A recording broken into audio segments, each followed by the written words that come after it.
नमस्कार दोस्तों, समस्याएं आपकी समाधान हमारा के YouTube चैनल में मैं जतिन सहगल आप सभी लोगों का स्वागत करता हूं। दोस्तों, हम निरंतर बात करते चले जा रहे हैं सूर्य महाराज के गोचर के बारे में, जो कि 16 जुलाई सन 2021 को मिथुन राशि छोड़ करके कर्क राशि में प्रवेश करेंगे और 17 अगस्त सन 2021 तक वो इसी राशि में रहेंगे। तो विभिन्न राशियों पर इसका क्या प्रभाव रहेगा, इसके बारे में हम बात कर रहे हैं। तो दोस्तों, अब बारी है धनु राशि के जातकों के लिए। धनु राशि के जातकों के लिए सूर्य महाराज का गोचर उनके 8th हाउस में आ रहा है। दोस्तों, 8th हाउस हमारे ऑब्स्टेकल्स का, हमारे इनहेरिटेंस का होता है और इसके अलावा पैतृक संपत्ति और अनअर्न्ड मनी, यानी जो कि जुआ, सट्टा या गड़ा धन, इसको भी हम ये मानते हैं और हमारी अड़चने रुकावटें भी इसी घर से देखी जाती हैं। इसके अलावा दोस्तों, ज्योतिष में ये बोला गया कि जिस घर में सूर्य महाराज बैठते हैं उस घर के फलों को वो जलाते हैं। हालांकि मेरा ऐसा पूरी तरह मानना नहीं है, थोड़ा बहुत मैं समझता हूं कि कहीं ना कहीं फर्क पड़ता है, क्योंकि कई बार हम ईगोइस्टिक हो जाते हैं शायद इस वजह से। परंतु क्योंकि सूर्य महाराज जो हैं एनर्जी का भी प्रतीक माने गए हैं, तो उस घर को मेरे हिसाब से एनर्जाइज करते हैं। इसके अलावा सूर्य महाराज गवर्नमेंट के प्रतीक हैं, राजा के प्रतीक हैं और पिता या पिता तुल्य व्यक्तियों के भी वो प्रतीक माने जाते हैं। तो दोस्तों, धनु राशि के जातकों के लिए सूर्य महाराज का गोचर जो उनके 8th हाउस में आ रहा है, तो कहीं ना कहीं अगर कुछ सरकार की तरफ से उनकी कुछ पैतृक संपत्ति पे कुछ अटकाव आ रहा था या अब तक कुछ समस्याएं आई हुई थी, तो वो दूर होने की संभावनाएं बनती हैं।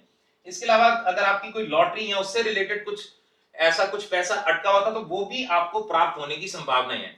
इसके अलावा दोस्तों, यदि आप किसी प्रकार की ऑकल्ट साइंसेस की तरफ रुचि रखते हो, क्योंकि ये आत्मा का भी प्रतीक है, तो आपका मन ऐसा कर सकता है कि आप जो है अपने ऑकल्ट साइंसेस की तरफ जाएं। इसके अलावा दोस्तों, सूर्य महाराज की जो राशि होती है वो उनके 9th हाउस में आ रही है, तो वो अपने से 12th आ गए हैं। तो ऐसे में ये हो सकता है कि कई बार ऐसे लोगों के को अपने कार्यों के लिए कहीं दूर जाना पड़ सकता है, जिससे उनके ऑब्स्टेकल जिंदगी के रिमूव हो सकते हैं।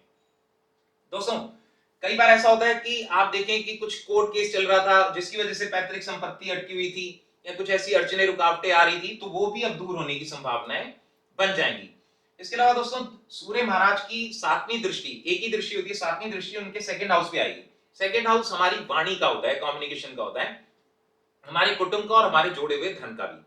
तो ऐसे में क्या है कि आपका कुटुंब, क्योंकि एनर्जी का वो प्रतीक है, तो काफी हद तक आपका कुटुंब एनर्जेटिक रह सकता है, परंतु आपके कुटुंब में और आपकी स्वयं की वाणी में कुछ गर्माहट आ सकती है, क्योंकि एक गर्म प्लैनेट भी ये माने गए हैं। तो एनर्जी में कई बार होता है ना, कई बार कुछ बिना सोचे समझे बोल जाते हैं। तो ऐसे में मेरी रिक्वेस्ट ये रहेगी धनु राशि के जातकों के लिए कि वो अपनी एनर्जी का सही जगह यदि वो प्रयोग करेंगे तो उनके लिए काफी हद तक हेल्पफुल रहेगा। अदरवाइज उनके लिए कुछ वाद विवाद की स्थितियां उत्पन्न हो जाएंगी और कहीं ना कहीं, क्योंकि वो जोड़े हुए धन का भी ये हाउस होता है 2nd हाउस, तो आपके जोड़े हुए धन में भी कमी आ सकती है। तो केवल और केवल अपनी वाणी को लेकर के यदि आप संयम रखेंगे और अपनी एनर्जी को सही जगह यूज करेंगे, तो आपके लाइफ के जितने भी ऑब्स्टेकल्स हैं वो दूर होते चले जाएंगे। तो ओवरऑल में खास तौर से अपनी वाणी का ही अगर आप ध्यान रखेंगे तो आपके काम डेफिनेटली बनेंगे। पर दोस्तों, जैसा मैंने बोला हमेशा कि ये जो गोचर होता है वो केवल डिलीवर करने आता है। पहले असली में क्या है, सबसे पहले हमारी जन्म कुंडली, जो कि जन्म तिथि, जन्म समय, जन्म स्थान के अनुसार तैयार होती है और उसमें प्रेजेंटली चल रही महादशा अंतरदशा ही बताती है कि हमारे साथ ये गोचर अच्छा देगा या नहीं देगा। यदि वो पहले से अच्छे नक्षत्रास में होगी, यानी अगर उसका स्टार लॉर्ड, सब लॉर्ड, सब लॉर्ड कॉम्बिनेशन बहुत अच्छे नक्षत्रास में है, तो डेफिनेटली आपके काम बनते हैं। पर यही अगर वो नेगेटिव नक्षत्रास में होते हैं तो हमारे काम नहीं बन पाते।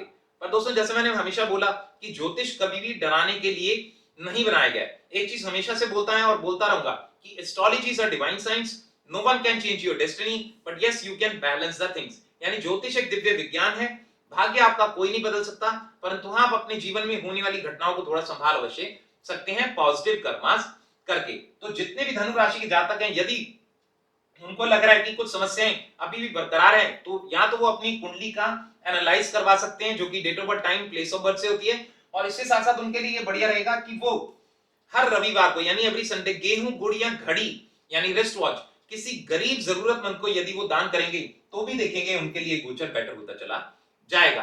बाकी मेरी शुभकामनाएं धनु राशि के जातकों के साथ हैं। इसी के साथ मैं अपनी वाणी को विराम देता हूं। मैं जतिन सहगल, समस्याएं आपकी समाधान हमारा, यूट्यूब चैनल। धन्यवाद।